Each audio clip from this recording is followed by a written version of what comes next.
Hello friends, स्वागत है आपका फिर से A to Z job vacancy channel में। मैं आपके लिए इस चैनल के मीडियम से लेके आता हूँ शिक्षा विभाग और अन्य भर्तियों से रिलेटेड अपडेट्स। तो आज अगेन एजुकेशन डिपार्टमेंट की एक इम्पॉर्टेंट भर्ती फंसी हुई है, जो है बीआरपी सीआरपी की और फोर्थ क्लास की वैकेंसीज। तो ये दो वैकेंसीज आनी थी, जिनका चयन जो है आपको पता ही है कि आउटसोर्सिंग मीडियम से होगा, यानी कोई बाहर की एजेंसी इनका ठेका लेगी और उसके थ्रू जो है आप इसका आवेदन कर सकेंगे और इसको भर सकेंगे और यहाँ पे जॉब कर पाएंगे। तो सारी चीज़ें सरकार की तरफ से हो चुकी है, आपको मैं बता दूं। और बाकी की चीज़ों के लिए इस वीडियो के अंत तक बने रहिए, आपको सारी चीज़ें क्लियर हो जाएंगी। तो इसके लिए ध्यान रखिएगा, आपको पता है कि गवर्नमेंट ने एक पोर्टल रन बनाया है, रोजगार प्रयाग पोर्टल। तो रोजगार प्रयाग पोर्टल पे ही आपका रजिस्ट्रेशन होगा, अप्लाई होगा। और रोजगार प्रयाग पोर्टल पे रजिस्ट्रेशन करने के लिए आपको क्या क्या चाहिए, वो मैं आपको इस वीडियो के एंड पे बता रहा हूँ प्रोसेस के थ्रू।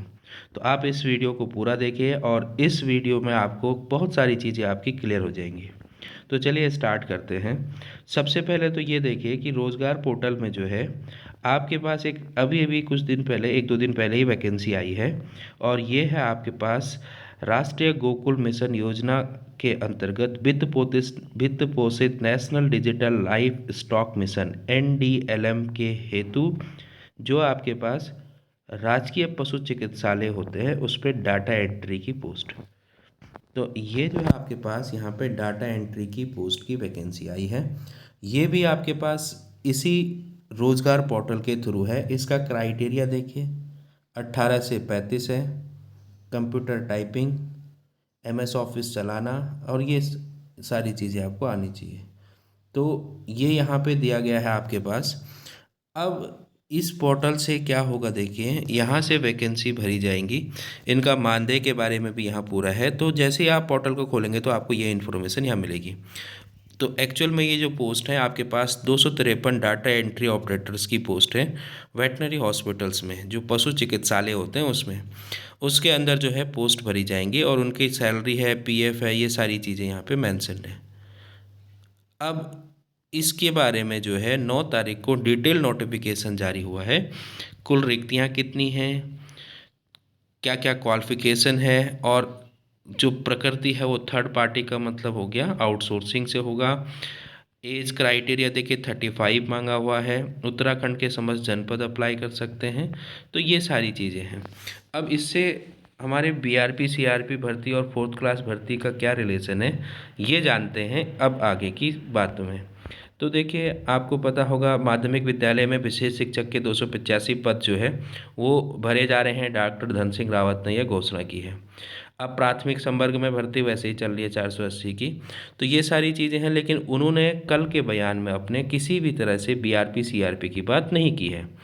लेकिन कुछ दिन पहले आपको पता है कि BRP CRP के लिए उन्होंने नोटिस जारी किया था कि हमने जो है सब कुछ हो चुका है, समग्र शिक्षा के अंतर्गत सब कुछ कर लिया गया है। उसमें आपके पास 955 पद जो BRP CRP के थे, और चतुर्थ श्रेणी के जो फोर्थ क्लास के पद थे 2500, वो भरे जाने हैं। आउटसोर्सिंग से भर्ती की जाएगी और इसके एजेंसी का चयन प्रक्रिया चल रही है। तो अब जो है आउटसोर्सिंग एजेंसी का चयन तो हो चुका है। BRP CRP हो या फोर्थ क्लास हो, दोनों के लिए आउटसोर्सिंग एजेंसी का चयन हो चुका है, जैसा पता चलने में आ रहा है। और इस महीने के अंत तक या फिर अगले महीने के स्टार्टिंग में आपको वैकेंसी देखने को मिल जाएगी, क्योंकि इससे ज़्यादा देर नहीं लगेगी। और इस दोनों भर्तियों में किसी तरह का पेच नहीं फंसा हुआ है। जैसे आप प्रिंसिपल की वैकेंसी देखेंगे तो उसमें विभागीय कर्मचारियों का पेज फंसा हुआ है, लेकिन इसमें किसी तरह का पेज नहीं फंसा है। तो ये भर्ती आपको जल्द जो है, हो सकता है इस महीने के एंड और अगले महीने के स्टार्टिंग में देखने को मिल जाएगी। अब देखिए निश्चित तिथि नहीं पता है, लेकिन जैसा पता चलने को आ रहा है कि इस महीने के एंड या अगले महीने के स्टार्टिंग में ज़रूर ये वैकेंसी देखने को मिल जाएगी। लेकिन अगर उससे पहले दिख गई तो ठीक, या फिर आचार संहिता से पहले दिख गई तो ठीक, वरना फिर आचार संहिता में नहीं दिखेगी, उसके बाद ही होगा। अब देखिए इस भर्ती का जो फॉर्म फिल होने हैं वो भी आउटसोर्सिंग एजेंसी के थ्रू, रोजगार पोर्टल के थ्रू होने हैं। तो रोजगार पोर्टल के लिए ध्यान रखिएगा आपको क्या क्या की ज़रूरत पड़ेगी। सबसे पहले आपके पास रोजगार कार्यालय उत्तराखंड, जिसे आप एम्प्लॉयमेंट ऑफिस कहते हैं, उसमें रजिस्ट्रेशन होना ज़रूरी है। अब देखिए कैसे रोजगार पोर्टल में आप जाएंगे तो आप rprayag.ek.gov.in पे जब आप वेबसाइट पे क्लिक करेंगे, ये है वेबसाइट इसकी rprayag.uk.gov.in, इस पे आप क्लिक करेंगे तो आप जो है उसकी वेबसाइट पे प्रयाग पोर्टल पे पहुंच जाएंगे। वहां पे क्लिक करने के बाद और आपको इस तरह की एक स्क्रीन दिखाई देगी। अब आपको करना क्या है, यहाँ पे देखिए, यहाँ पे आपके पास जब आप डिस्क्रिप्शन में जाएंगे, यहाँ पे जहाँ 3 लाइनें होंगी स्ट्रेट लाइनें, तो आपको ऐसा कुछ दिखेगा। एक होगा are you a job seeker, employer, outsource jobs, downloads, new account, upcoming vacancies, login. तो यहाँ से आप सारी चीज़ें देख सकते हैं। अगर आपको देखना है कि आउटसोर्स जॉब्स कौन कौन सी हैं तो यहाँ क्लिक कर सकते हैं।